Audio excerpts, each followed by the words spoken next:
기도하겠습니다. 사랑과 은혜가 많으신 아버지 하나님, 주님의 은혜에 감사와 찬양을 드립니다. 아버지, 이 시간에도 우리와 함께하여 주시옵시고 우리가 진리를 알아가는 데 부족함이 없도록 도와주시옵소서. 하나님께서는 우리에게 성경을 통해서 영생을 얻으라고 이 성경을 주셨지만 이 시대는 정말 성경을 거의 거꾸로 해석하고 있사옵나이다. 그들이 아무것도 모르는 채 그저 교회 안에서 그들의 사람의 이성에 따라 이야기를 하고 있고 그것이 오히려 사망으로 가고 있지만 깨닫지를 못하고 있사옵나이다. 그러나 하나님께서 우리에게 지혜를 주셔서 이 성경을 깨닫게 하시고 또 우리가 복음의 말씀을 깨닫게 하시니 감사드립니다. 아버지, 이 시간에도 우리와 함께하여 주시옵소서.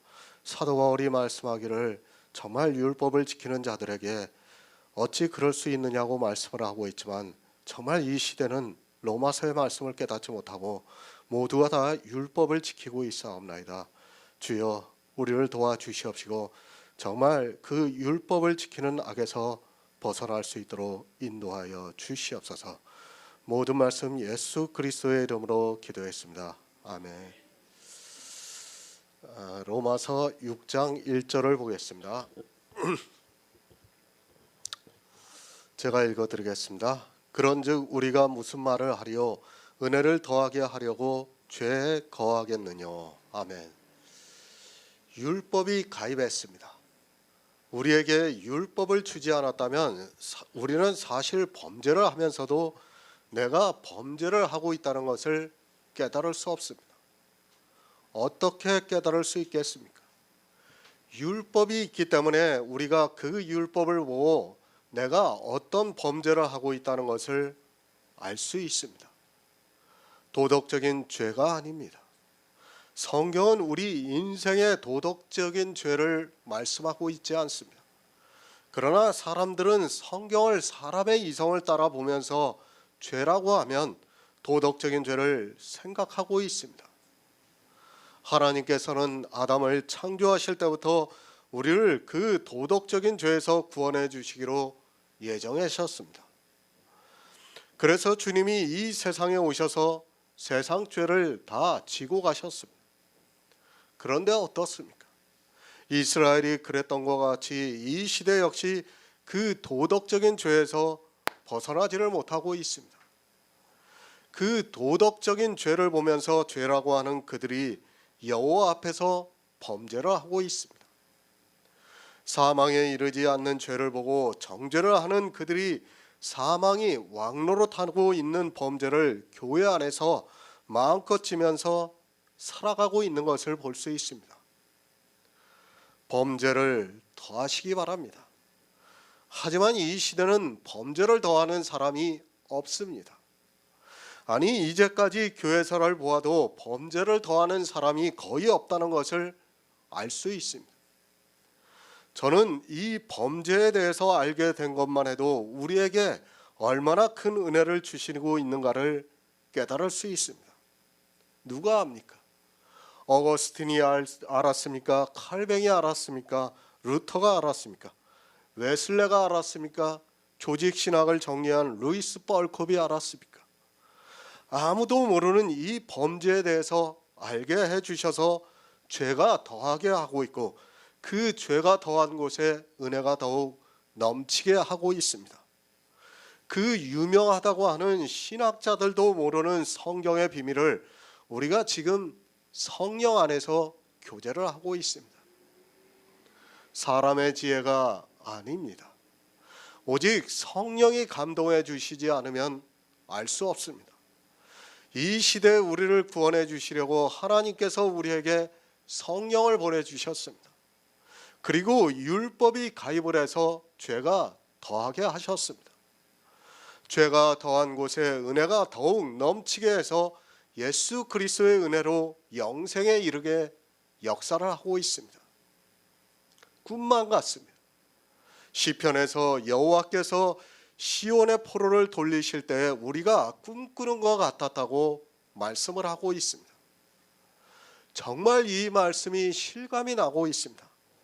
우리는 율법의 남편에게서 수치가 발견되었습니다.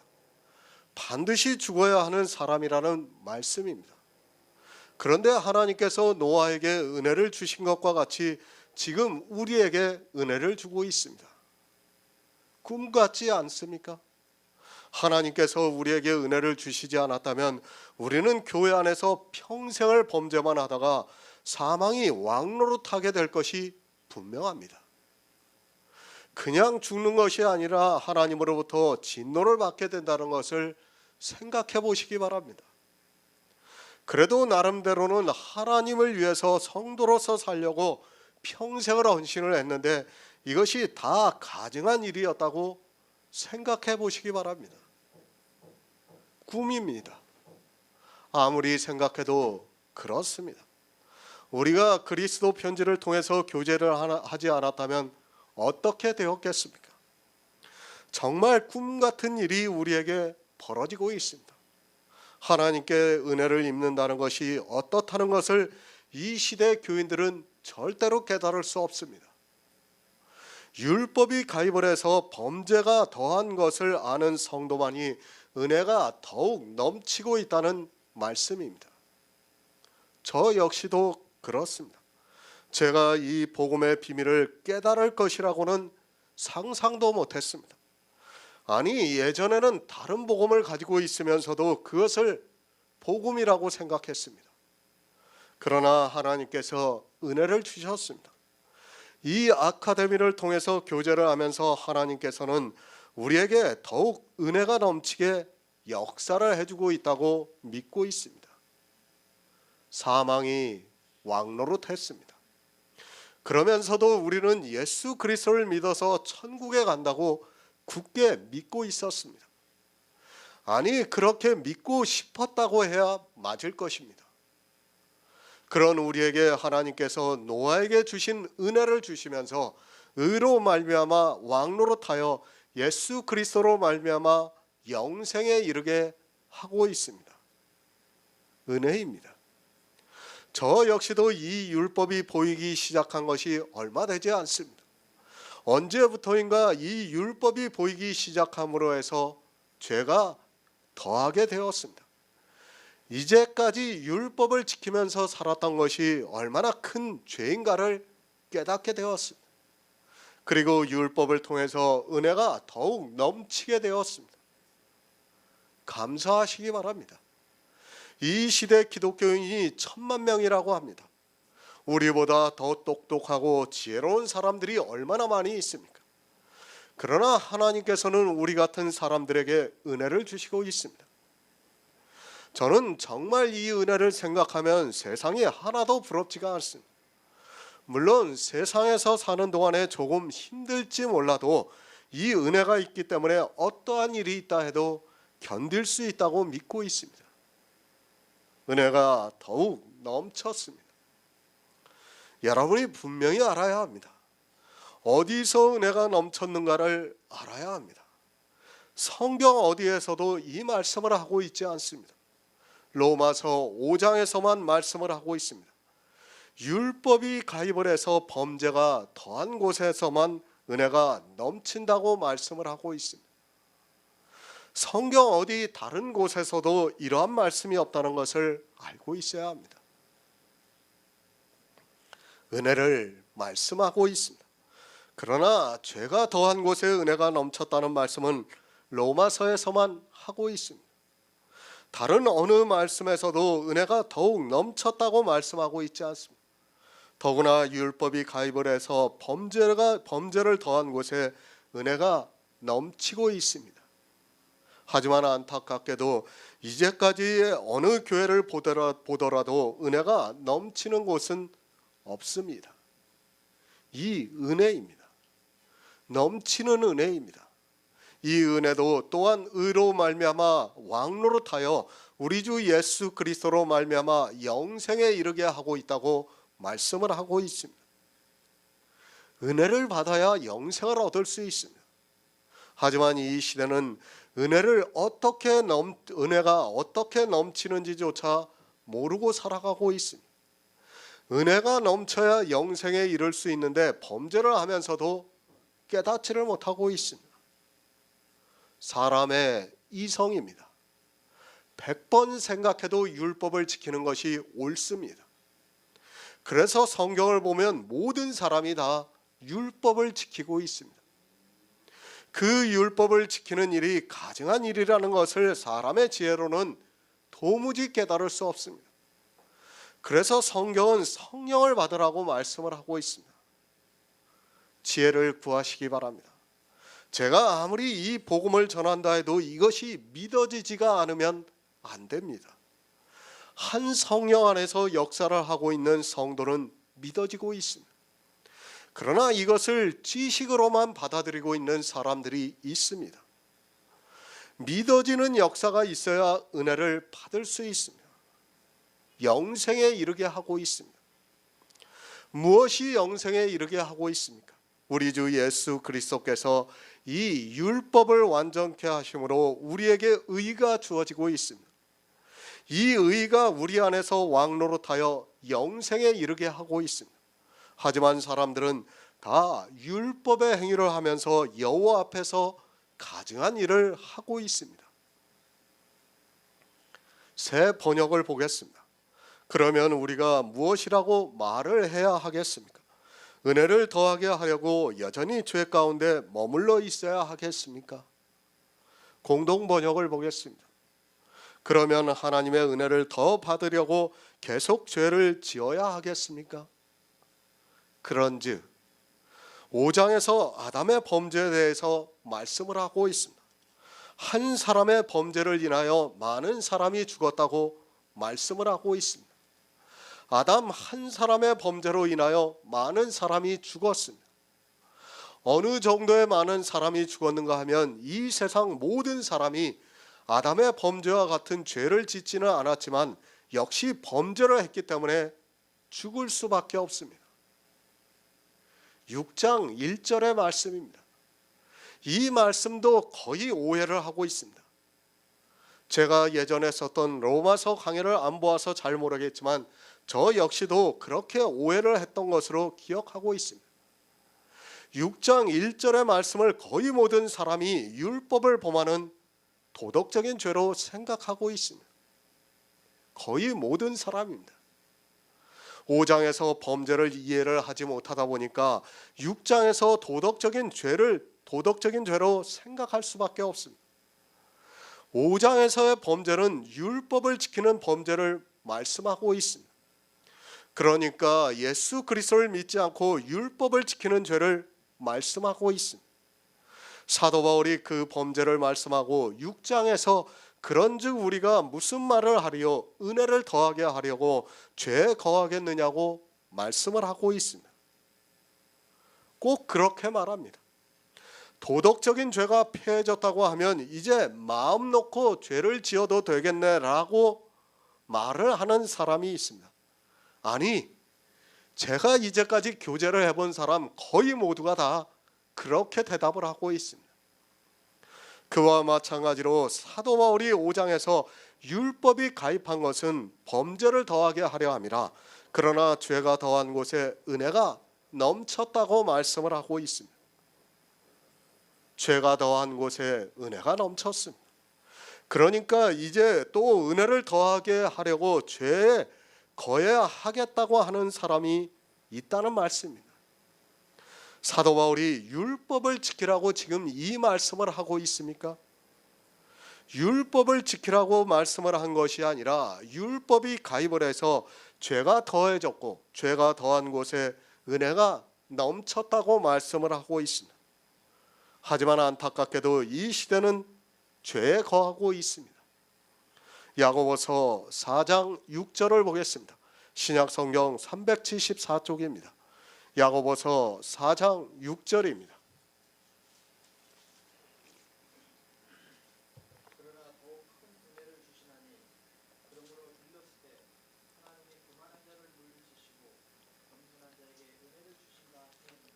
아멘.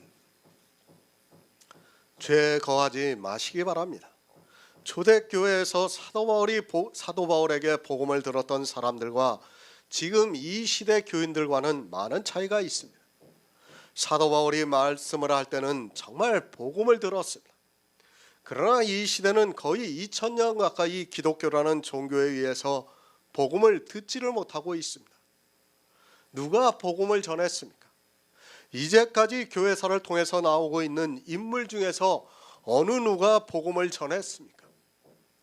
복음을 듣고 믿고 있고 성령의 감동을 받고 있는 성도라면 이제까지 교회사를 통해서 나타나고 있는 어느 사람도 복음을 전하지 않았다는 것을 알 수 있습니다. 다릅니다. 이 시대는 로마서의 말씀도 이해를 하지 못하고 있습니다. 율법이 가입을 해야 죄가 더하고 죄가 더한 곳에 은혜가 더욱 넘칠 수 있습니다. 로마서 6장을 깨달으려면 반드시 율법이 가입을 해야 합니다. 하지만 이 시대는 안타깝게도 율법이 가입을 하지 않습니다. 도리어 자기들이 율법에 가입을 해서 율법을 지키고 있습니다. 어떻게 죄가 더합니까? 율법을 지키는 가운데서는 죄가 더할 수도 없고 또 죄가 더하지 않으면 은혜가 더욱 넘칠 수도 없습니다. 그런 그들에게 로마서 6장의 말씀은 도무지 이해할 수 없는 말씀입니다. 그러다 보니까 이 말씀을 보고 어떻게 하고 있습니까? 율법을 지키라고 하고 있습니다. 은혜를 더하게 하려고 죄에 거하겠느냐는 이 말씀을 보고 이 시대는 더욱 율법주의에 빠지고 있는 것을 볼 수 있습니다. 사도 바울은 율법을 지키는 죄에 거할 수 있겠느냐고 말씀을 하고 있지만 사람들은 성경을 깨닫지 못하니까 죄를 안 지려고 하면서 율법을 지키고 있습니다. 참으로 성경은 하나님께서 눈을 열어주시지 않으면 도무지 깨달을 수 없습니다. 거의 모든 목사들입니다. 아니 이제까지의 로마서의 주석이나 강해가 다 그렇게 기록이 되어 있습니다. 우리가 은혜를 더하게 하기 위해서 죄를 지어서 안 되니까 율법을 잘 지켜야 한다는 뜻으로 생각하고 있습니다. 이 말씀을 거꾸로 해석을 해서 모두가 사망의 길로 가고 있으면서도 자기들이 어디로 가는지조차 모르고 있습니다. 율법을 지키고 있습니까? 그것은 범죄입니다. 그렇게 범죄를 하면 사망이 왕노릇한다고 분명히 말씀을 하고 있습니다. 그러나 이 시대는 범죄도 모르고 있고 성경을 모르다 보니까 도리어 죄에 더욱 거하고 있습니다. 죄에 거하지 않으려고 율법을 지키면서 범죄에 거하고 있습니다. 사람의 지혜입니다. 그 한계에서 벗어나지를 못하면 모두가 사망에 이른다는 것을 분명히 알고 있어야 합니다. 하지만 사람의 지혜를 가지고 성경을 보면서 죄에 거하고 있습니다.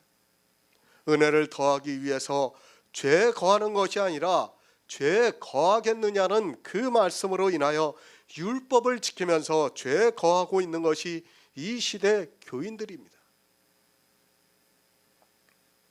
율법을 지키지 마시기 바랍니다.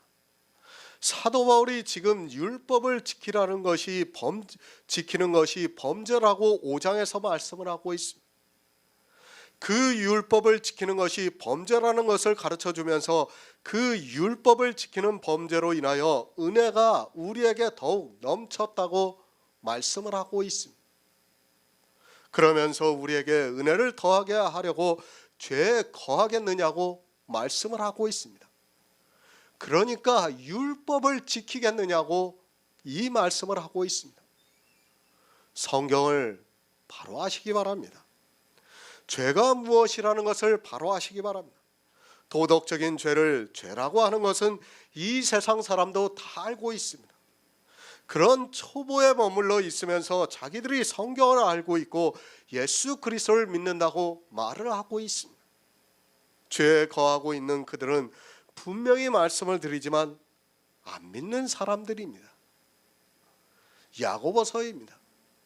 우리가 강해를 통해 교제를 나누어서 잘 알고 있습니다. 행함이 있는 믿음이 무엇이라는 것을 알고 있습니다. 자유하게 하는 율법을 우리에게 주셨습니다. 그 율법을 보고 행하는 자를 행함이 있는 믿음이 있는 성도라고 말씀을 하고 있습니다. 그러니까 예수 그리스도께서 율법을 완전케 하신 그 율법을 보고 믿는 성도는 문자적인 율법을 지키지 않는다는 말씀입니다. 은혜입니다. 하나님께서 우리 성도들에게 은혜를 주시고 있습니다. 그 은혜가 무엇인가 하면 하나님께서 교만한 자를 물리치시고 겸손한 자에게 은혜를 주신다고 말씀을 하고 있습니다. 누가 교만한 자입니까? 교회 안에서 정욕을 따라 살면서 간음하는 자가 교만하다고 말씀을 하고 있습니다. 교만합니다. 이 시대는 사도 바울이 로마서에서 말씀하고 있는 은혜를 더하게 하려고 죄에 거하겠느냐는 말씀을 깨닫는 사람이 없습니다. 누가 죄에 거하고 있는가 하면 교만한 자들이 죄에 거하고 있습니다. 그러나 그들은 죄가 더한 곳에 더욱 은혜가 넘치는 것을 모르고 있습니다. 그것을 알아야 깨달을 수 있는데 기초를 너무 모르고 있습니다. 은혜를 더하게 하려고 죄에 거하면 그나마 다행입니다. 그 정도의 사람이라면 은혜를 더할 수 있는 가능성이 충분히 있습니다. 그것을 모르다 보니까 이 시대는 야고보서의 말씀과 같이 정욕으로 살면서 교회 안에서 간음을 하면서도 그것을 깨닫지 못하고 도리어 그것이 믿음이라고 하면서 교만한 자로 살아가고 있습니다. 하나님께서 물리치십니다. 죄에 거하고 있는 사람을 하나님께서 물리치신다고 말씀을 하고 있습니다.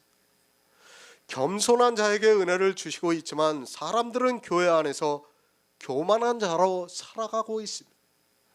그 교만이 어디에서 나오는가 하면 자기 정욕을 따라 율법을 지키는 데서 온다는 것을 모르고 있습니다. 죄입니다. 그러나 죄인 줄을 모르고 있습니다. 이 시대는 은혜를 더하게 하려고 죄를 짓고 있는 것이 아니라 율법을 지키는 것이 죄라는 것을 모르기 때문에 도리어 죄에 거하고 있으면서도 자기들이 죄에 거하는 것이 하나님의 은혜라고 말을 하고 있습니다.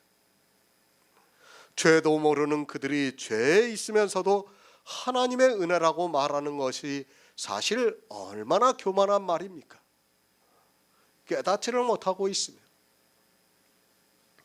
하나님께서는 우리에게 더욱 큰 은혜를 주시고 있습니다. 그러나 그 은혜를 어떻게 더할 수 있는지조차 모르고 살아가고 있습니다. 그러면서 성경에 기록이 되어 있는 은혜라는 단어를 보면서 세상에서 사용하는 온갖 미사여구를 써서 감성을 자극하는 말로 하고 있습니다. 죄에 거하겠습니까? 죄를 알고 죄에 거하겠다고 한다면 그나마 가능성이 있습니다. 그러나 이 시대는 죄도 모르고 있습니다. 그러면서 자기들의 정욕을 주체를 하지 못하고 죄에 거하고 있으면서도 은혜라고 말을 하고 있습니다. 그들에게 이 복음을 전해보시기 바랍니다. 지혜가 없으면서도 대적을 하면서 자기들이 하나님을 아주 잘 믿고 있다고 교만하게 말을 하고 있습니다. 누가 가장 교만합니까? 예수 그리스도의 구속의 은혜를 거절하는 자가 가장 교만한 자입니다. 그리고 예수 그리스도의 은혜를 믿음으로 받아들이는 성도가 겸손합니다. 그러니까 교회 안에서 율법을 지키는 사람은 교만한 자입니다. 그런데도 이 시대는 율법을 지키지 말라고 하면 마치 큰일이 나는 것처럼 대적을 하고 있는 것을 볼 수 있습니다. 엊그저께도 보니까 제가 아는 목사가 제 설교를 갖다 올렸어요. 율법을 범하는 것이, 율법을 지키는 것이 죄라는 걸 벌떼같이 달려듭니다. 그것을 도저히 깨달을 수가 없는 거예요.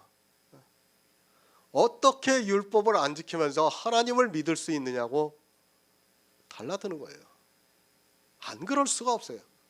사람의 이성에는 율법을 지키는 것이 옳기 때문에 그들은 아무리 그런 말씀을 전해도 깨달을 수가 없습니다.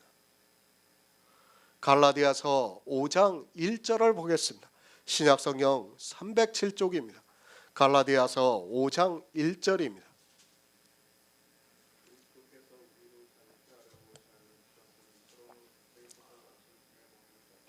아멘.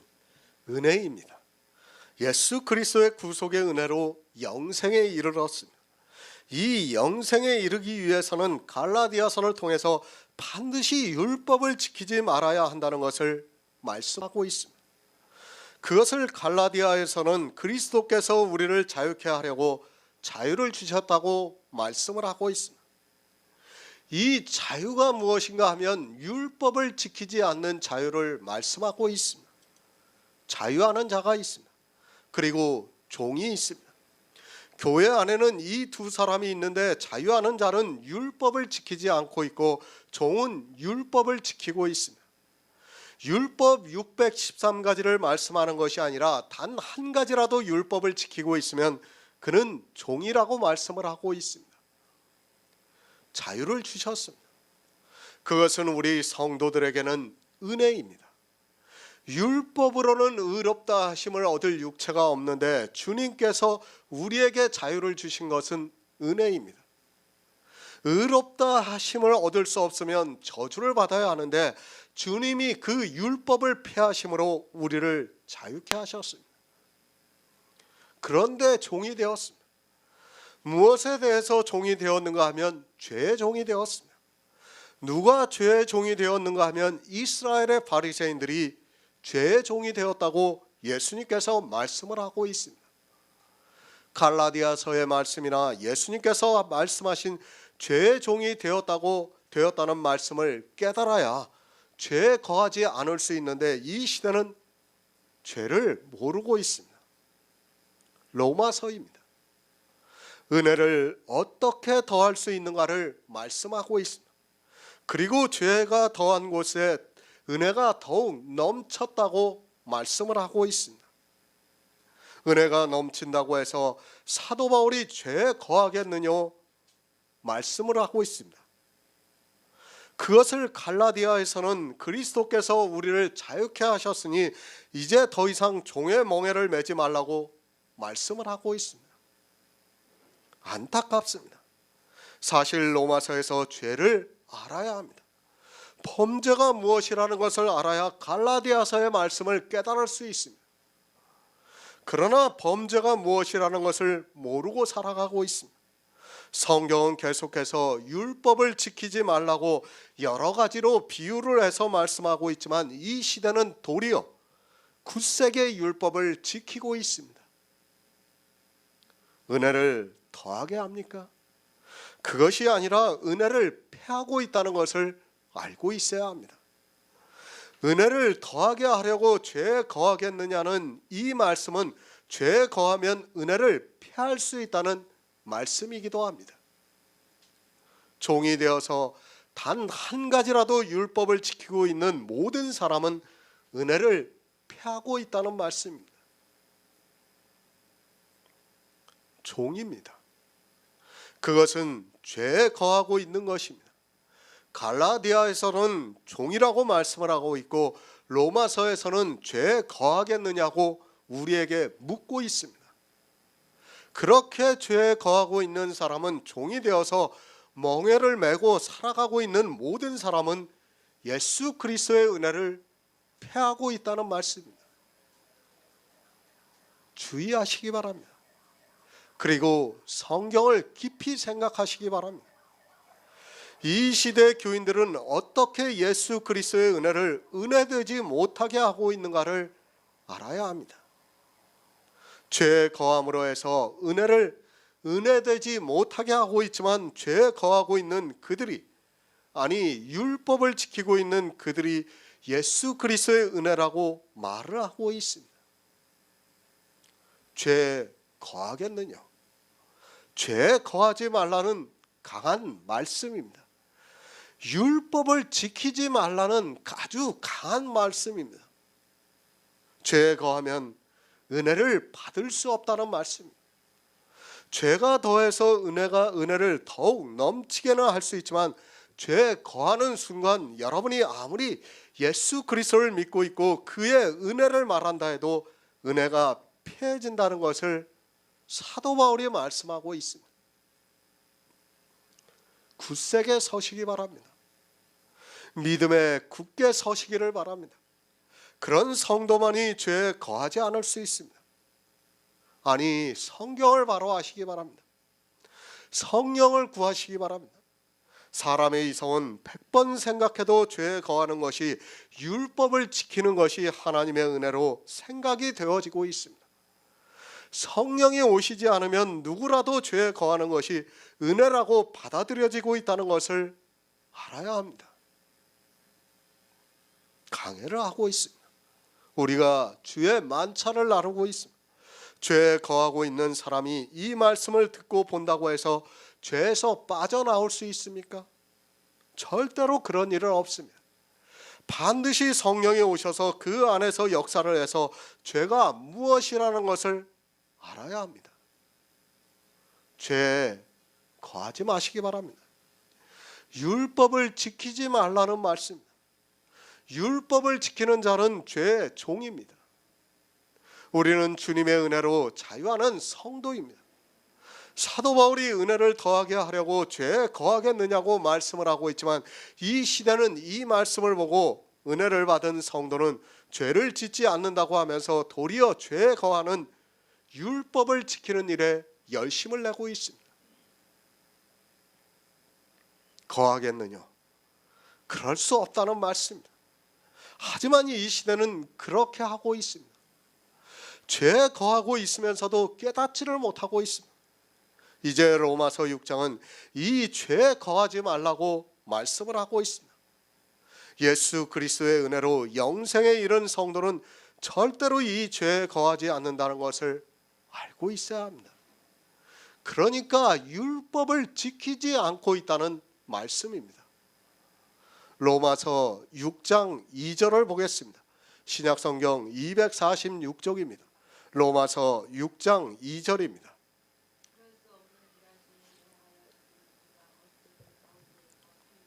아멘. 공동 번역을 보겠습니다. 절대로 그럴 수 없습니다. 우리가 이미 죽어서 죄의 권세에서 벗어난 이상 어떻게 그대로 죄를 지면서 살 수 있겠습니까? 그럴 수 없습니다. 공동 번역에서는 절대로 그럴 수 없다고 말씀을 하고 있습니다. 그러나 어떻습니까? 절대로 그럴 수 없다는 이 말씀을 모르다 보니까 도리어 율법주의로 깊이 빠져들어가고 있습니다. 죄에 거할 수 없다는 이 말씀 때문에 죄를 짓지 않기 위해서 율법을 지키고 있습니다. 모르면 사망입니다. 성경을 모르면서 예수 그리스도를 믿는다는 것은 그에게 재앙이라는 것을 알아야 합니다. 지금 교회 안에 있는 사람들이 마음껏 즐기면서 살아가고 있습니다. 주님께서 비유하신 한 부자와 나사로의 말씀과 같이 교회 안에서 자기들이 지키고 있는 율법의 행위를 보면서 연락을 하고 살아가고 있는 것을 볼 수 있습니다. 통곡입니다. 누구에게 통곡의 날이 오는가 하면 교회 안에 있는 사람들에게 통곡의 날이 온다는 것을 알아야 합니다. 늘 말씀을 드리지만 모르면 차라리 안 믿는 것이 그에게 더 유익합니다. 차라리 예수 그리스도를 안 믿고 사는 것이 더 유익하다는 것을 기억하시기 바랍니다. 정말 안타깝습니다. 가슴에서 더할 수 없는 슬픔이 오고 있지만 제가 어떻게 할 수 없는 일이기 때문에 그저 기도를 하고 있습니다. 이 시대 사람들은 그저 교회에 나가서 예수 그리스도를 믿으면 영생에 이르는 것으로 생각하고 자기 가족들에게, 친지들에게, 그리고 친한 사람들에게 어떻게 하든지 교회 안에 들어오게 만들고 있습니다. 얼마 전에 사촌 동생이 죽었습니다. 암이라는 병으로 죽었습니다. 그 동생이 참으로 세상을 선하게 살려고 노력을 하면서 살았습니다. 여러 가지 많은 일을 하고 갔지만 생각만 해도 안타깝기만 합니다. 그런데 장로교를 다니다가 우연하게 안식일 교회에 들어가게 되었습니다. 분명히 말씀을 드립니다. 지금 이 시대 장로교에 다니고 있는 사람들은 안식일 교회 교인들과 교제를 하면 거의 80% 이상은 안식일 교인이 된다는 것을 알고 있어야 합니다. 더구나 도덕적으로 살기를 원했던 사람은 거의 100%가 안식일 교회의 교인이 되게 되어 있습니다. 그 동생의 부탁입니다. 자기 어머니가 교회에 나가서 예수 그리스도를 믿는 것이 소원이라고 말할 정도입니다. 아마 제 동생만 그런 게 아니라 모든 사람이 자기가 죽을 때 그렇게 유언할 것이 분명합니다. 거의 모든 사람이 다 그렇게 하는 것으로 제가 알고 있습니다. 그리고 병으로 치유를 받고 있는 그런 과정에서 연세가 드신 고모가 동생을 따라 교회에 나가게 되었고, 그 동생이 죽고 나서는 안식일 교회에 다니고 있습니다. 연세가 드셔서 총기도 다 사라져 있는 고모를 교회에 들어가서 죽게 하고 있습니다. 이 시대 교회입니다. 어느 교회가 죄에 거하지 않고 있습니까? 율법을 지키지 않는 교회가 어디 있습니까? 어느 교회가 죄 가운데 살지 않고 있는 교회가 어디 있습니까? 더구나 안식일 교회는 장로교보다 더 율법주의입니다. 그들은 구약의 안식일을 그대로 지킨다고 하고 있고, 돼지고기도 부정하다고 해서 먹지를 않고 있는 사람들입니다. 가슴이 먹먹합니다. 동생이 죽고 나서 고모를 찾아뵈었는데 이제부터 예수 그리스도를 믿겠다고 하면서 안식일 교회를 다닌다고 합니다.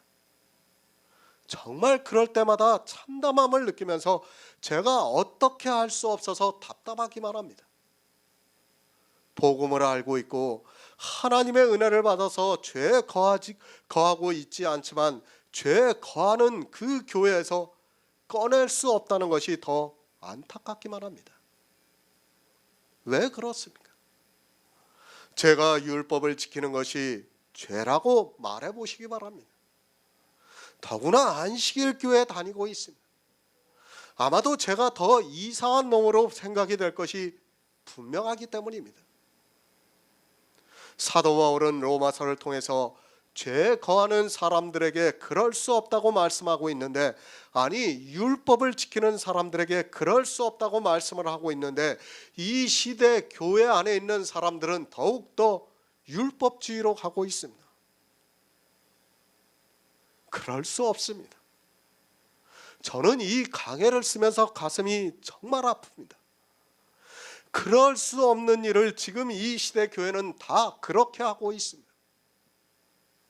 하나님께서는 율법을 지키는 사람에게 그럴 수 없다고 사도 바울에게 강하게 가르쳐 주고 있지만 사람들은 다 그렇게 하고 있습니다. 성경을 보고 있지만 다 소경이 되어서 죄 가운데 살고 있으면서 자기들이 무엇을 하고 있는지조차 모르고 있습니다. 로마서 6장이 얼마나 강한 말씀입니까? 너희가 죄에 거할 수 있겠느냐? 그럴 수 없느니라. 사도 바울이 얼마나 로마에 있는 교회의 성도들을 보면서 율법을 지키고 있는 사람들을 보면서 얼마나 안타까운 마음에서 이 말씀을 기록했습니까? 그런데 도리어 이 말씀을 보면서 죄에 거할 수 없다고 하면서 죄를 짓지 않겠다고 하면서 율법을 지키고 있습니다. 이 시대 모든 교회가 다 율법주의에 빠져 나오지를 못하고 있습니다. 그렇게 하지 마시기 바랍니다. 이 시대 교회를 보면 화가 치밀어 오릅니다. 그들로 인하여 얼마나 많은 사람들이 사망에 이르고 있습니까? 그럴 수 없는 일을 하면서 사망이 왕노릇하는 그 일을 하면서도 그 일에 열심을 내어서 어떻게 하면 한 사람이라도 더 죽일까를 고민하고 그것을 위해서 하나님께 기도를 하고 있습니다. 얼마나 간곡합니까? 사도 바울이 그럴 수 없다고 말씀하고 있습니다. 어떤 때 이 말을 하고 있습니까? 있을 수 없는 일을 할 때 이 말을 사용하고 있습니다. 세상에서도 도무지 있을 수 없는 일, 그러니까 있어서는 안 되는 일을 할 때 이 말을 사용하고 있습니다. 그렇지 않습니까? 사람의 상식으로는 있을 수 없는 일을 할 때 그럴 수 없다고 말을 하고 있습니다. 절대 그렇게 해서는 안 된다는 뜻으로 하고 있습니다. 그런데도 이 시대는 모두가 그렇게 하고 있습니다. 그렇게 하면서 사망이 왕노릇하고 있는데도 누구 하나도 깨닫지 못하고 있고 지혜를 구할 생각도 하지 않고 종교에 의해서 매너리즘에 빠져 있습니다. 그럴 수 없습니다. 절대로 있어서는 안 되는 일입니다. 그런데 이 시대는 모두가 죄 가운데서 살아가고 있습니다. 어떻게 한 교회도 그렇지 않은 교회가 없습니까? 정말 화가 납니까? 사망이 왕노릇하고 있으면서도 전혀 죄의식조차 느끼지 않고 그것이 하나님을 위하는 성도의 삶이라고 하면서 그렇게 하고 있는 것을 보면 화가 납니다. 원수입니다. 왜 율법이 원수인가를 알아야 합니다. 그리고 바리새인들이 왜 예수 그리스도를 십자가에 못 박아 죽였는가를 알아야 합니다. 그런데도 이 시대는 성경을 본다고 하는 그들이 다 소경이 되어서 소경을 인도하다가 둘 다 구덩이로 빠지고 있습니다. 정말 가슴이 아픕니다. 어떻게 성경을 보면서 누구 하나 지혜를 구하지 않고 있다는 말씀입니까? 지금 우리나라만 해도 교회가 얼마나 되고 그 안에서 하나님을 믿는다고 하는 사람이 얼마나 많습니까? 그들은 그래도 남이니까 그런 대로 참을 수 있습니다. 하지만 제 가족이 이 종교의 미혹이 되어서 그 안에서 그럴 수 없는 일을 하다 죽은 것을 생각하면 참을 수 없는 분노가 일어나고 있습니다. 차라리 열심히나 안 냈으면 얼마나 좋겠습니까? 그럴 수 없는 일을 하는 그들이 더욱 열심을 내고 있습니다. 로마서 6장을 시작하면서 가족을 생각하니까 화가 나서 참을 수가 없습니다. 그들이 누군가 하면 가장 가까운 사람들이 그렇게 앞장서서 함으로 해서 있어서는 안 되는 일을 했습니다.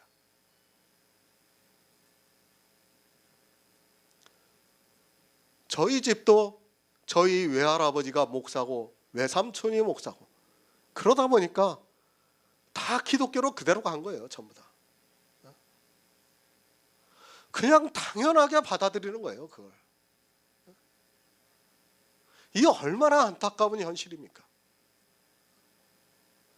그런데도 그들이 얼마나 열심을 냈습니까? 사람을 죽이는 일에 그렇게 열심을 내면서 사람들을 끌어다 죽였습니다. 그런데도 깨닫지를 못하고 있습니다. 이제는 기도도 못합니다. 이미 그 육체가 죽은 사람을 위해서 기도를 해본들 무슨 의미가 있겠습니까? 가슴이 아프고 화가 나기도 하지만 이 시대 우리에게 하나님께서 복음을 깨닫게 하시고 또 죄 가운데 살지 않게 역사를 해주심으로 해서 우리가 은혜를 입고 있습니다. 고린도전서 6장 15절을 보겠습니다. 신약성경 269쪽입니다. 고린도전서 6장 15절입니다.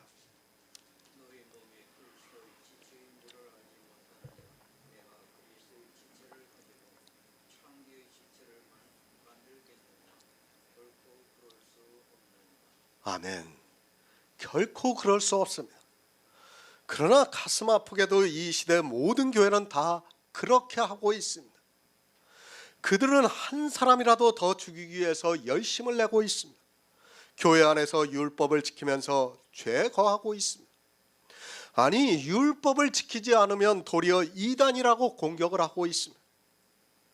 그리스도의 지체입니다. 우리 안에 그리스도의 영이 탄생이 되었다는 말씀입니다. 사도 바울이 고린도 교회에 복음을 전했습니다.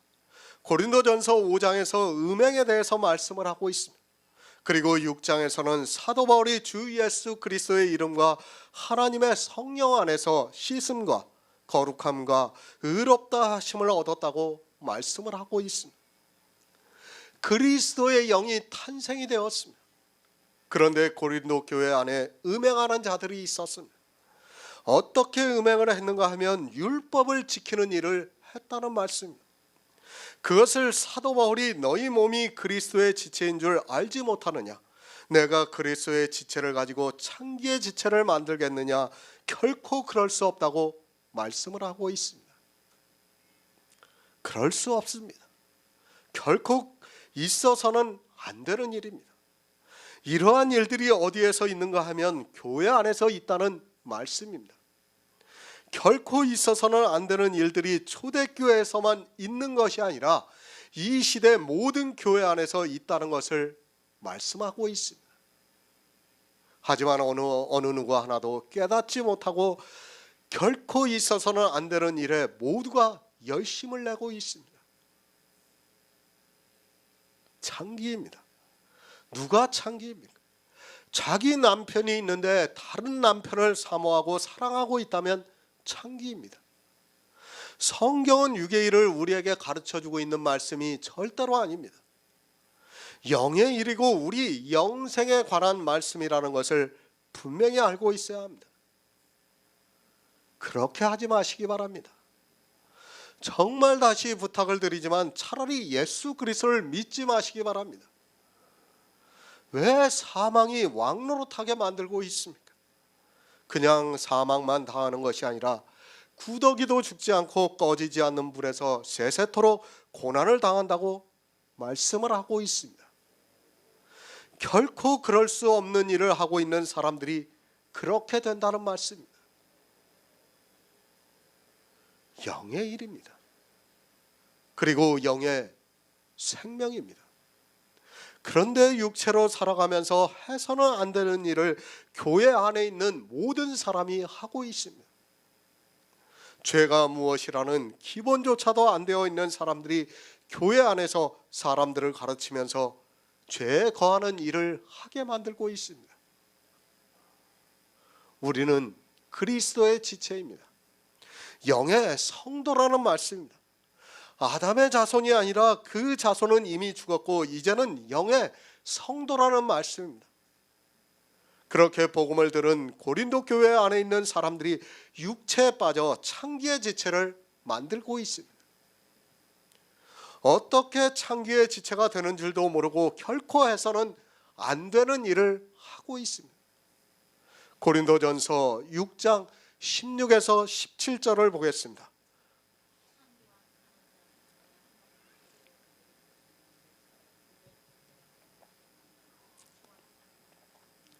아멘. 창기입니다. 교회가 이미 창기가 되어 있습니다. 어느 교회가 율법을 지키지 않고 있습니까? 모두가 육체가 되어서 창기가 되어 있으면서도 육체가 되는 것이 무엇이라는 것을 모르고 있습니다. 내 육체로 하는 모든 일들이 다 육체가 되게 하고 있고 그것이 창기와 한 육체가 되게 만들고 있습니다. 육체를 모릅니까? 누가 율법을 지키고 있습니까? 내 육체가 지키고 있으면 그것이 육체입니다. 그리고 예수 그리스도께서 그것을 지키셨으면 그것은 영입니다. 우리는 영의 성도지 육체의 사람이 아니라는 것을 알아야 합니다. 복음을 듣고 영의 성도라고 하는 그들이 결코 해서는 안 되는 일을 하고 있습니다. 아니, 있을 수 없는 일을 하고 있습니다. 주와 합하시기 바랍니다. 우리는 예수 그리스도를 믿음으로 한 영이 되었습니다. 육체의 내가 그리스도의 사람이 아니라 한 영이 되어 있는 내가 그리스도의 사람이라는 것을 아시기 바랍니다. 그러나 이 영의 비밀을 모르기 때문에 결코 그럴 수 없는 일을 이 시대 모든 교회가 하고 있습니다. 영생입니다. 결코 그럴 수 없는 일을 하면서 어떻게 영생을 얻을 수 있습니까? 우리가 해서는 안 되는 일이 있습니다. 성경에서 그럴 수 없다고 하는 일을 하면 반드시 사망이 찾아오게 되어 있습니다. 하지만 이 시대는 안타깝게도 영생을 위해서 일을 하는 것이 아니라 결코 있을 수 없는 일에 모두가 열심을 내고 있습니다. 교회입니다. 이스라엘이 유대교가 되어서 종교가 되고 말았습니다. 이방의 교회도 역시 기독교가 되어서 종교가 되고 말았습니다. 하나님께서는 종교가 되는 것을 기뻐하시지 않고 있지만 사람들은 종교를 만들어버리고 있습니다. 율법을 한 가지라도 지키고 있는 교회는 다 창기입니다. 그 창기와 한 몸이 되고 있습니다. 율법을 지키고 있다는 말씀입니다. 율법을 지키면서도 안타깝게도 율법이라는 것을 인지를 하지 못하고 있습니다. 아니, 하나님을 위해서 하는 일이라면 그것이 율법이라고 해도 지키고 있습니다. 그 율법을 지키는 교회가 창기고 그 율법을 지키고 있는 사람이 창기와 한 육체가 되고 있는데도 성경을 보면서도 깨닫지를 못하고 있습니다. 그럴 수 없습니다. 예수 그리스도께서 우리를 위해서 어떻게 십자가에서 죽으셨는데 율법을 지키고 있습니까?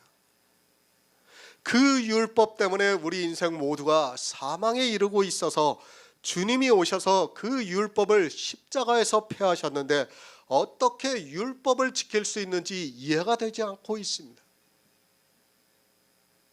분명히 말씀하고 있지 않습니까?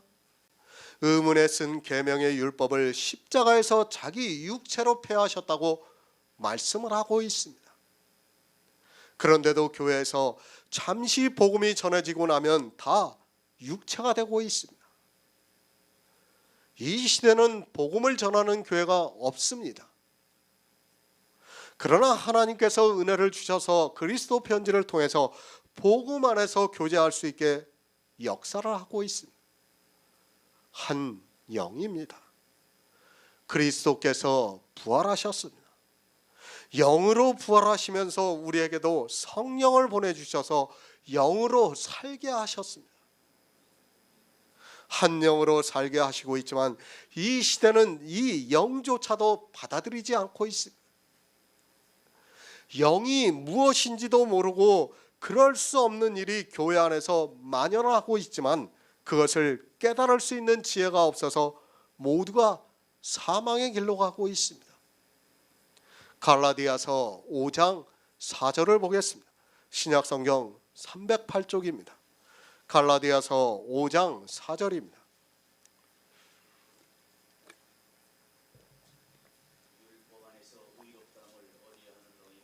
갈라디아서 5장 24절이요. 제가 잘못 말씀드렸습니다.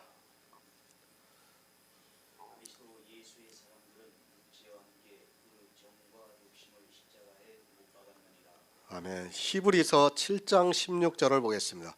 신약성경 359쪽입니다. 히브리서 7장 16절입니다.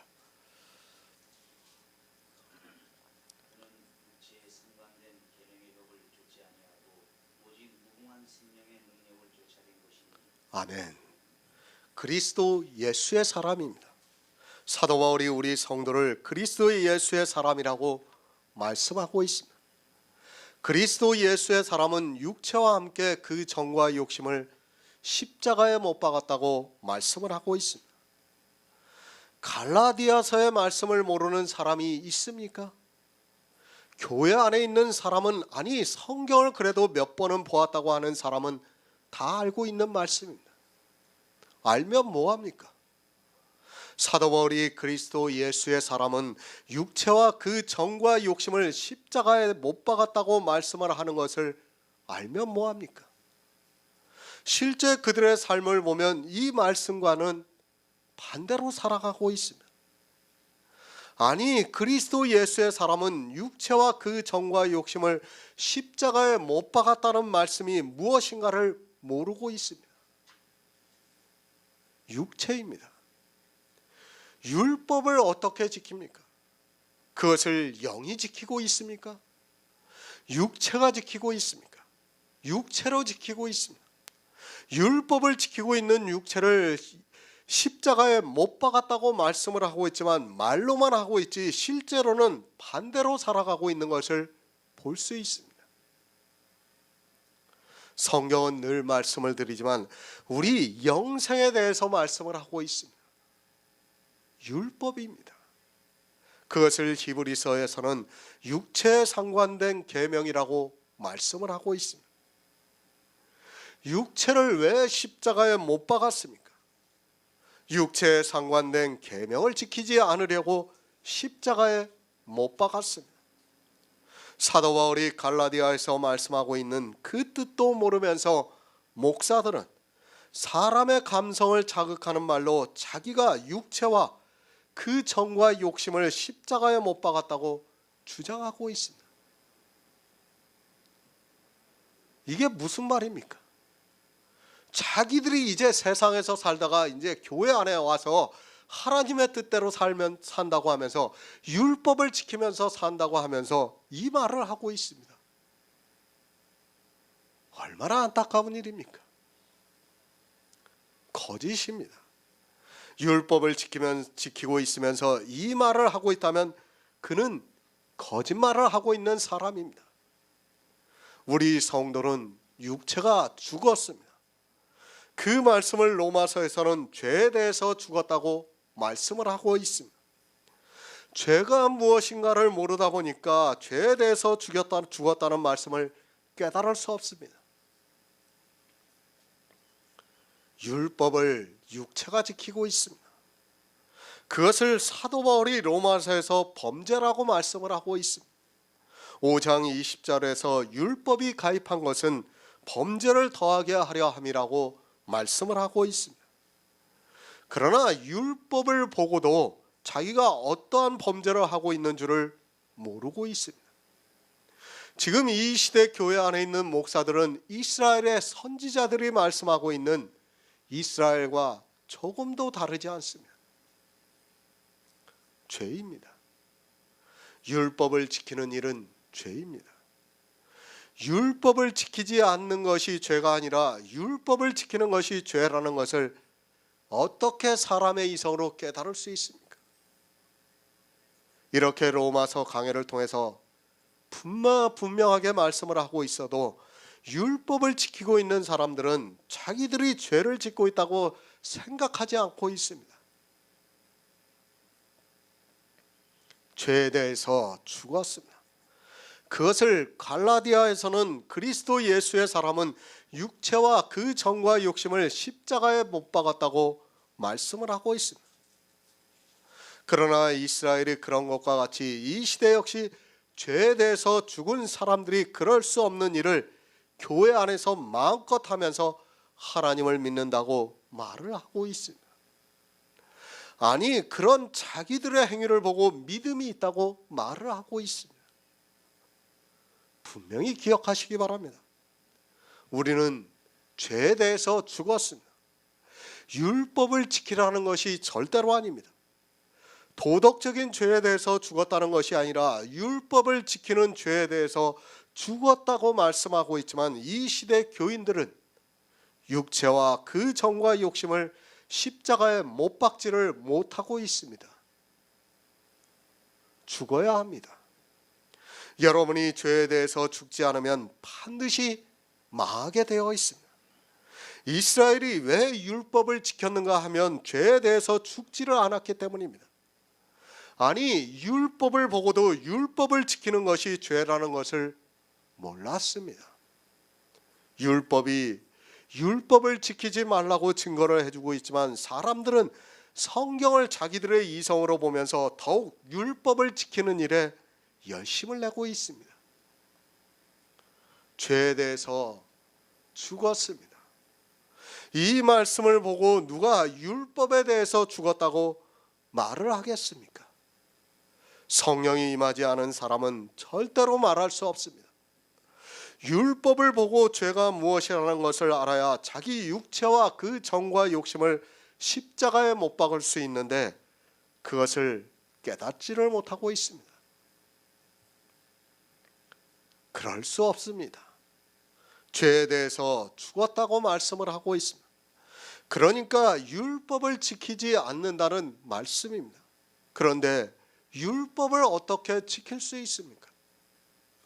하지만 이제까지 교회사를 보면 율법을 지키지 않은 교회가 없고 점점 교회는 율법주의로 가고 있습니다. 그러면서도 자기들이 지키고 있는 율법을 지키고 있지 않다고 생각하는데 문제의 심각성이 더 있습니다. 죽어야 합니다. 죽은 자는 절대로 율법을 지키지 않습니다. 아니, 그럴 수 없습니다. 어떻게 육체가 죽은 자가 육체에 상관된 계명의 율법을 지킬 수 있습니까? 그럴 수 없는 일을 하고 있습니다. 그러면서도 모두가 자기들이 생명을 얻어 천국에 간다고 이야기를 하고 있습니다. 전 남편입니다. 율법은 우리의 전 남편입니다. 그러나 이제는 죽었습니다. 이미 율법에 대해서는 우리는 죽은 몸입니다. 그런데 어떻게 죽은 우리가 율법을 지킬 수 있느냐는 말씀입니다. 하지만 로마서의 이 말씀을 보고 사람들은 더욱더 율법을 지키고 있습니다. 성경입니다. 사람의 이성으로 보려 하지 마시기 바랍니다. 반드시 망하는 길로 가게 되어 있습니다. 정말 이 로마서의 말씀을 깨닫기까지는 성령의 감동이 아니고는 안 된다고 믿고 있습니다. 저 역시도 5장의 말씀이 잘 생각나지가 않아서 아니 쓰고 나면 이상하고 또 쓰고 나면 이상해서 몇 번을 지우고 쓰기를 반복했습니다. 확신이 있어야 합니다. 성경을 보고도 그 말씀에 대해서 확신이 있어야 합니다. 그러나 사람들은 확신도 없는 말들을 억지로 해석을 하고 있습니다. 그 억지가 결국에는 많은 사람을 사망으로 끌고 가고 있지만 깨달을 수 있는 지혜가 그들에게는 없습니다. 분명히 앞뒤에 있는 말씀이 서로 연결이 안 되고 있는데도 목사라서 억지로라도 말을 하고 있습니다. 갈라디아서 2장 19절을 보겠습니다. 신약성경 304쪽입니다. 갈라디아서 2장 19절입니다.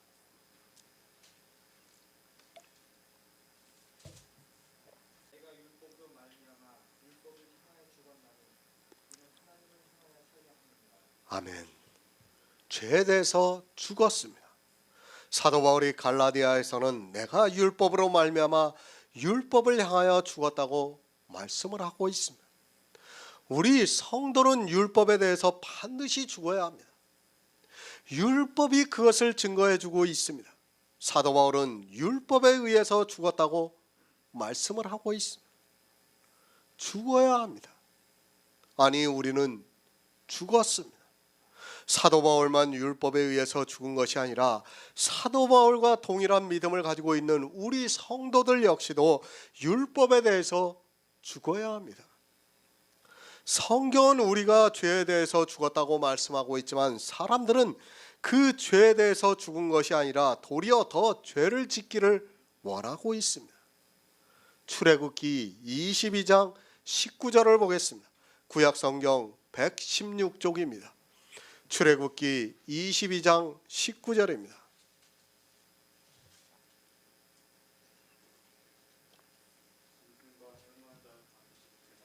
아멘. 요한계시록 13장 3절을 보겠습니다. 신약성경 411쪽입니다. 요한계시록 13장 3절입니다.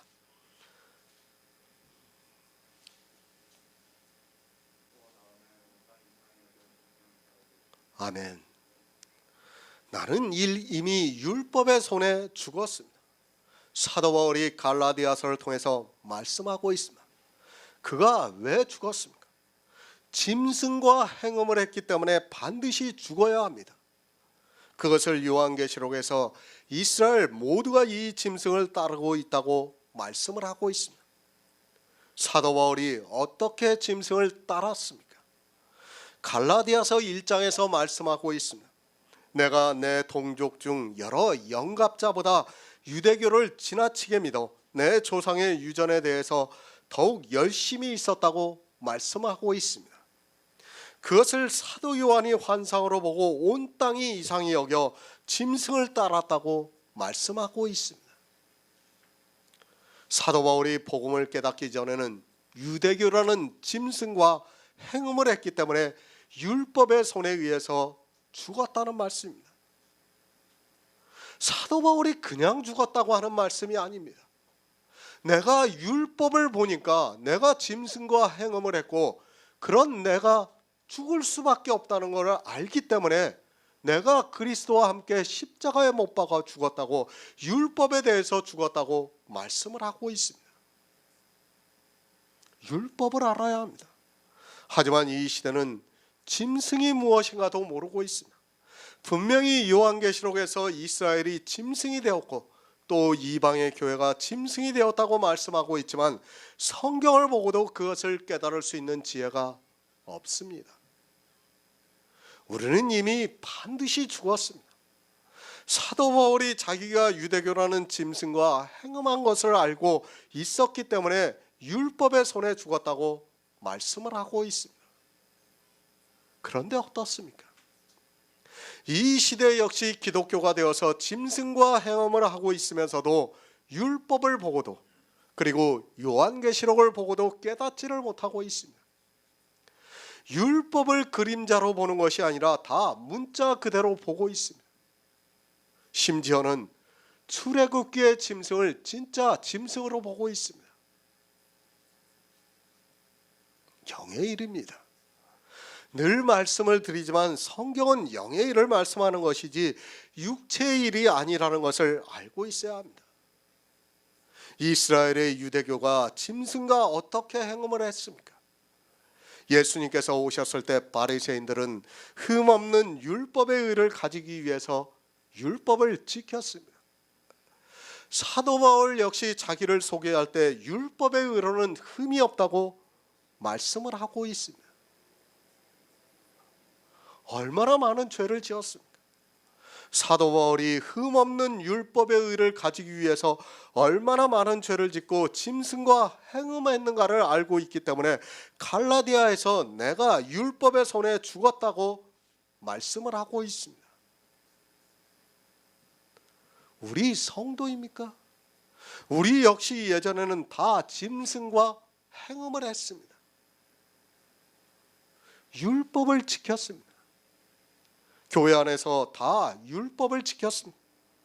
한 가지라도 율법을 지키면서 산 사람은 다 짐승과 행음을 한 사람입니다. 그런 사람은 반드시 죽이라고 율법에 기록이 되어 있습니다.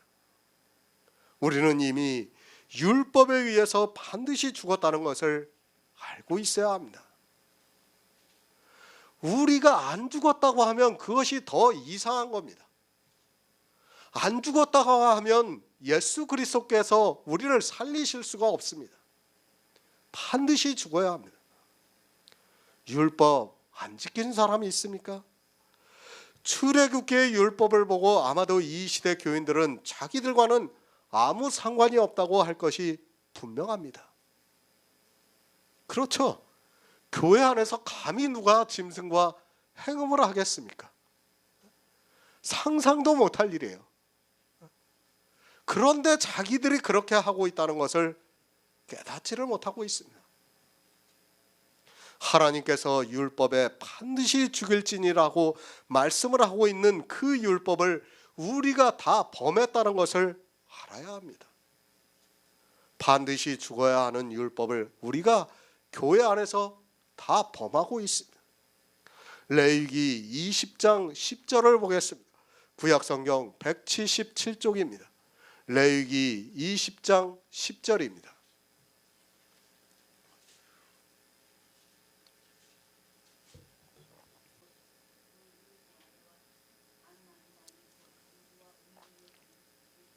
아멘. 반드시 죽이라고 말씀을 하고 있습니다. 우리는 남의 아내와 다 간음을 했습니다. 이런 율법을 보고도 자기가 남의 아내와 간음했다는 것을 모르고 있다면 그는 어리석은 사람입니다.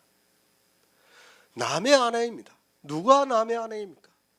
이미 설교로 올려드렸기 때문에 잘 알고 있습니다. 교회는 주님의 아내입니다. 그 아내와 간음을 하고 있습니다. 교회 안에서 모든 사람이 다 율법을 지키고 있었다는 말씀입니다. 종교가 되어 있는 교회 안에서 율법을 지키면서도 자기가 남의 아내와 행음을 하고 있다는 것을 모르고 있다면 그는 평생 남의 아내, 주님의 아내인 교회와 간음을 하다가 사망이 왕노릇하게 되어 있습니다. 이스라엘이 어떻습니까? 이스라엘이 이 율법을 몰랐습니까? 다 알고 있었어요. 그들은 율법에 대해서 아주 조목조목 알고 있었던 사람이 바리새인들입니다. 그런데 어떻습니까? 그들이 현장에서 간음하다 잡힌 여자를 끌고 왔어요. 예수님 앞에. 실제는 자기들이 남의 아내와 간음을 하고 있으면서도 육체적으로 간음한 여자를 끌고 왔다는 말씀입니다. 이 시대 교인들이 다 그렇게 살아가고 있습니다. 자기들이 남의 아내와 간음하고 있으면서도 그것을 깨닫지 못하고 세상이 타락을 했다고 하면서 우리나라에 웬 모텔들이 그렇게 많이 들어서냐고 하면서 그것을 판단하고 비판하고 있습니다. 그러면서 자기들은 마치 경건하고 도도한 척을 하고 있습니다. 실상은 어떻습니까? 자기들이 영적으로 다 간음을 하고 있다는 말씀입니다. 사도 바울입니다. 그가 누구입니까? 바리새인 중에 바리새인이며 율법의 의로는 흠이 없는 사람이었습니다. 자기가 누구라는 것을 너무도 잘 알고 있는 사도 바울이기 때문에 율법에 대해서 나는 죽었다고 말씀을 하고 있습니다. 사도 바울이 사실 지독한 율법주의가 아니었다면 우리에게 이런 성경을 기록하지 못했을 거예요. 물론 하나님께서 다른 사람을 통해서 쓰게라도 하셨겠지만은 사도 바울은 자기가 다 율법을 지켜봤습니다. 너무도 자기가 피부적으로 다 느끼는 거예요. 그걸 다 지키고 보니까 하나하나 들어가 보니까 어떻습니까? 그것이 다 자기에게 해당이 되는 거예요.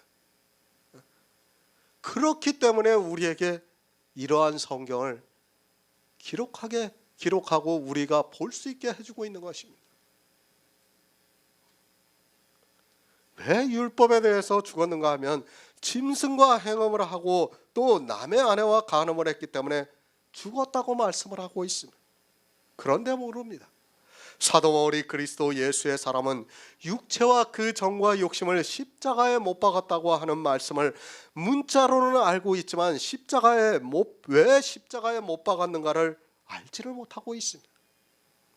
율법을 범했기 때문에 율법에 의해서 죽었다는 말씀입니다. 흠없는 율법의 의를 가졌습니다. 그것이 도리어 율법을 범하는 죄를 짓고 말았습니다. 그래서 율법에 의해서 죽임을 당하고 말았습니다.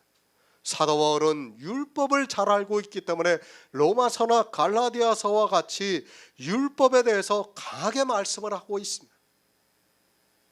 그럴 수 없습니다. 어떻게 그럴 수 있습니까? 율법을 보면 우리는 율법에 의해서 이미 죽임을 당했습니다. 짐승과 행음하는 자, 남의 아내와 간음하는 자는 그 자리에서 반드시 죽여야 합니다. 사도 바울이 갈라디아서 2장에서 율법에 대해서 죽었다고 말씀하고 있는 줄을 알아야 합니다. 죄입니다. 율법을 지키고 있는 그 자체가 죄입니다. 성경은 이 율법에 대해서 분명하게 가르쳐주고 있습니다. 은혜를 더하게 하려고 죄에 거할 수 있겠느냐고 말씀을 하고 있습니다. 그럴 수 없다고 말씀을 하고 있습니다. 왜 그럴 수 없는가 하면 죄에 대해서 죽었기 때문입니다. 율법에 대해서 우리는 이미 죽었습니다. 그럴 수 없습니다. 아니, 있을 수 없는 일입니다. 그런데 이 시대 교회 안에 있는 거의 모든 사람은 성경을 보고도 깨닫지를 못하고 있습니다. 우리는 이미 반드시 죽어야 하는 죄를 지었습니다. 어떻게 그 죄를 지었는가 하면 율법을 지키면서 그 죄를 지었습니다. 사도 바울은 자기가 흠없는 율법의 의를 가지고 바리새인으로 살았기 때문에 더욱 실감이 나고 있습니다. 죽어야 합니다. 아니, 이미 우리는 죽었습니다. 죄에 대해서 죽은 우리가 어찌 그 가운데서 살겠습니까?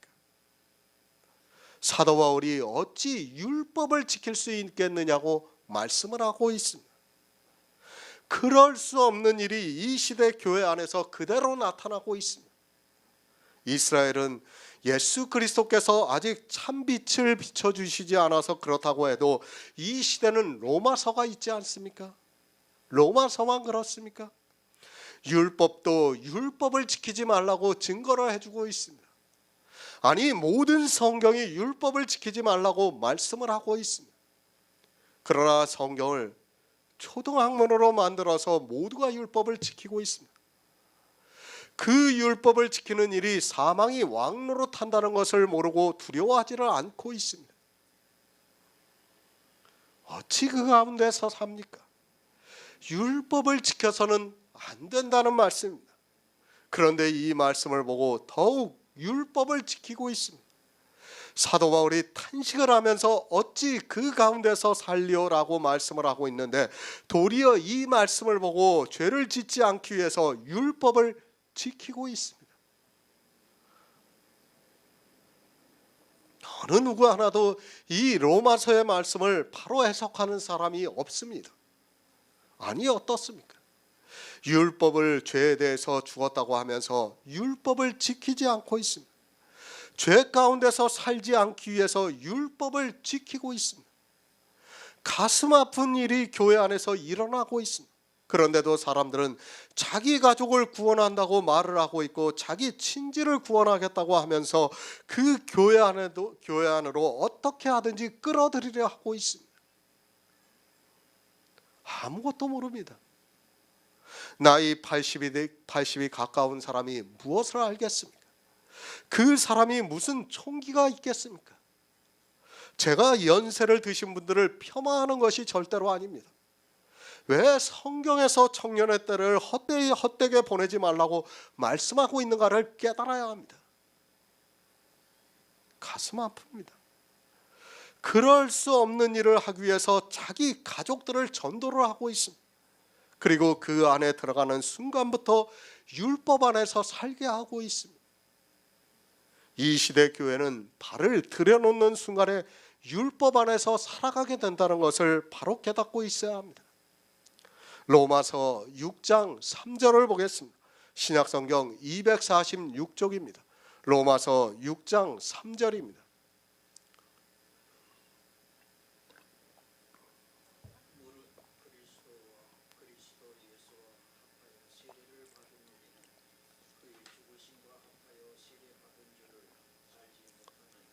아멘. 현대인의 성경을 보겠습니다. 여러분은 그리스도 예수님과 연합하는 세례를 받은 우리가 그분과 함께 죽었다는 사실을 모르십니까? 우리는 죽었습니다. 죄에 대해서 죽었다고 말씀을 하고 있습니다. 죄에 대해서 죽은 우리가 어찌 죄 가운데서 더 살겠느냐고 말씀을 하고 있습니다. 하지만 이 시대는 성경과는 전혀 다른 삶을 살아가고 있습니다.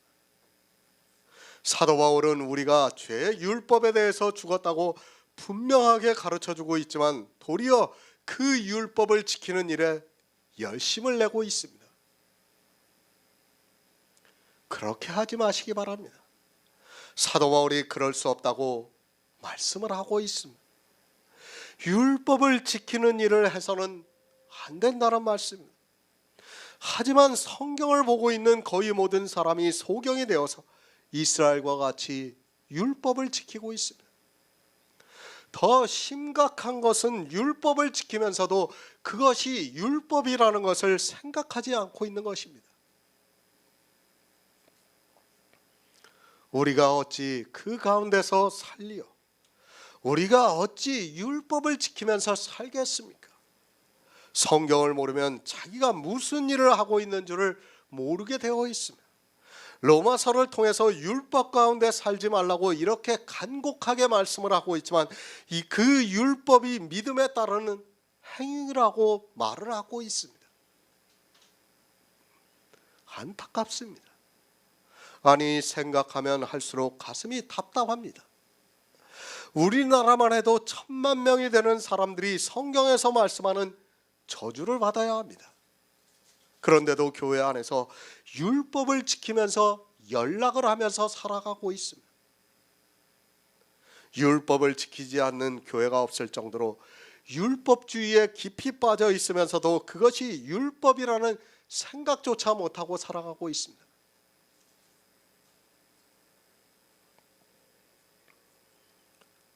아마 구원파는 자기들이 율법을 지킨다고 생각을 하지 않을 거예요. 자기네들 스스로도. 물론 일반 교회도 마찬가지지만 구원파는 더욱 더 심할 겁니다. 자기네들은 율법을 지킨다고 생각하지 않아요.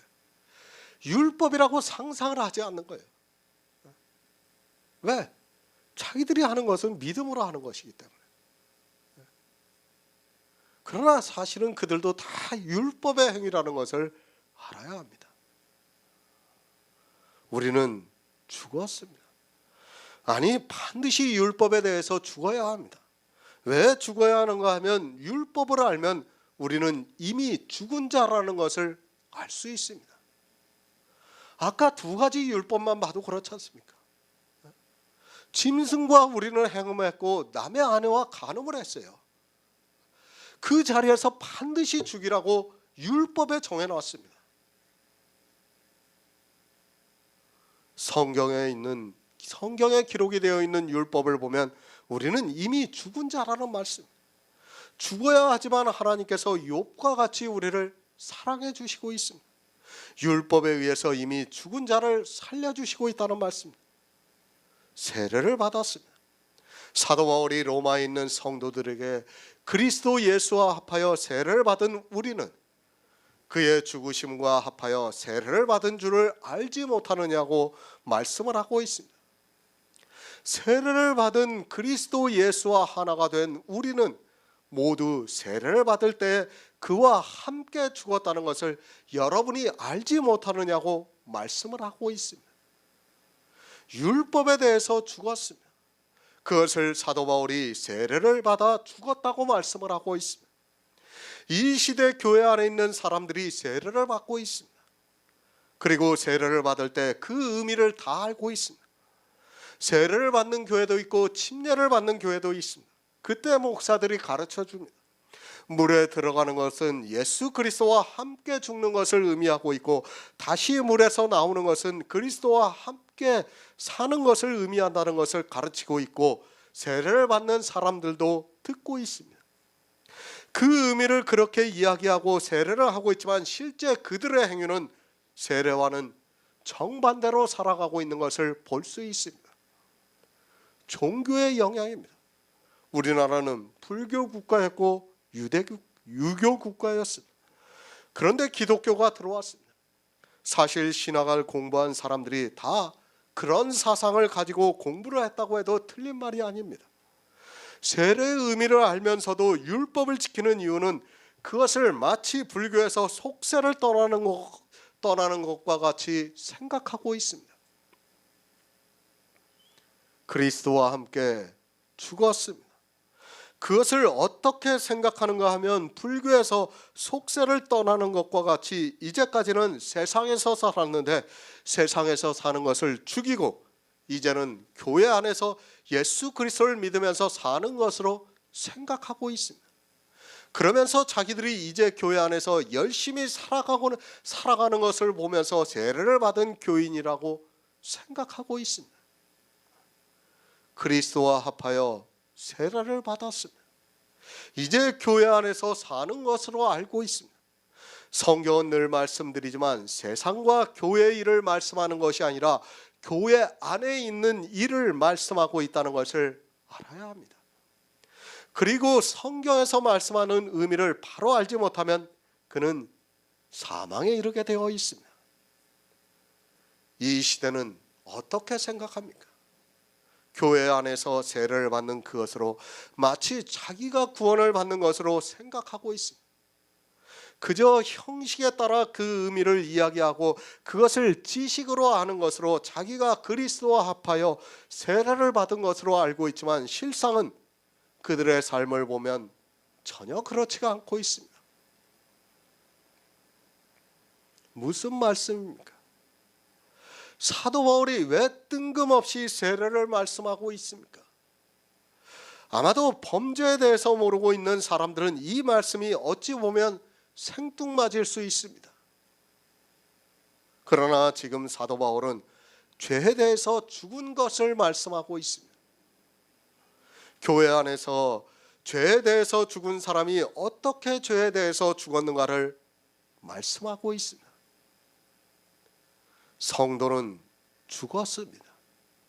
왜 죽었는가 하면 율법이 가입을 해서 보니까 율법에 대해서 죄가 넘치게 되어서 죽었습니다.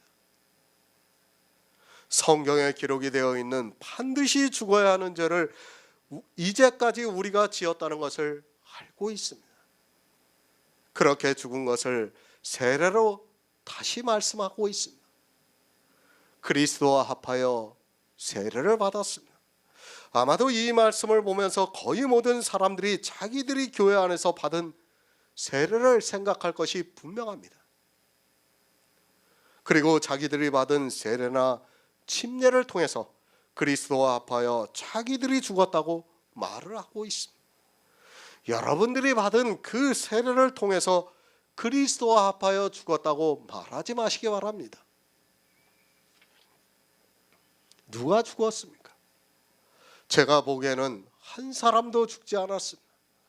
말로만 죽었다고 하지 마시고 진짜 죽어야 합니다. 말로 그가 아무리 그 의미를 알고 이야기한들 무슨 의미가 있겠습니까? 그리스도와 합하여 세례를 받고 그의 죽으심과 합하여 세례를 받은 줄로 알지 못하느냐고 말씀을 하고 있습니다. 물 세례를 받았습니까?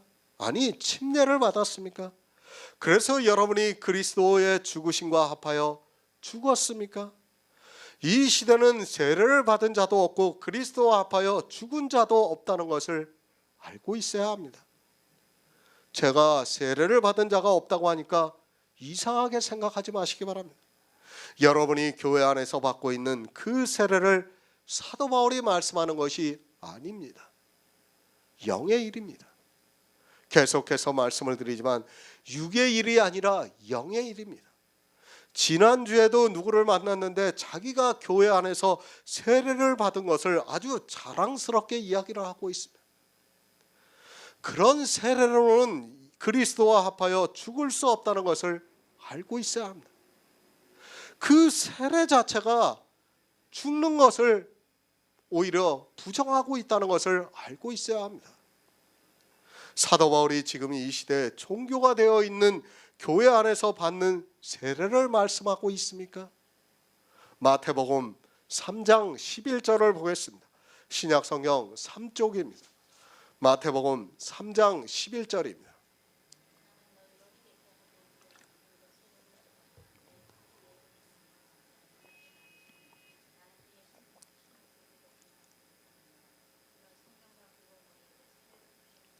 아멘.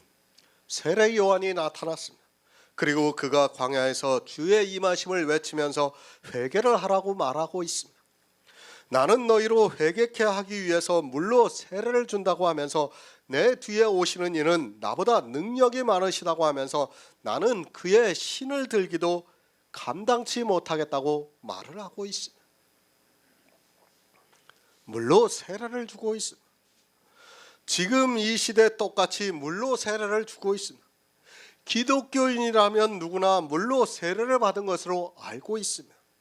아마도 기독교 안에 있는 사람이라면 이제 막 교회에 나온 사람을 제외하고도 거의 모든 사람이 세례를 받은 것으로 알고 있습니다.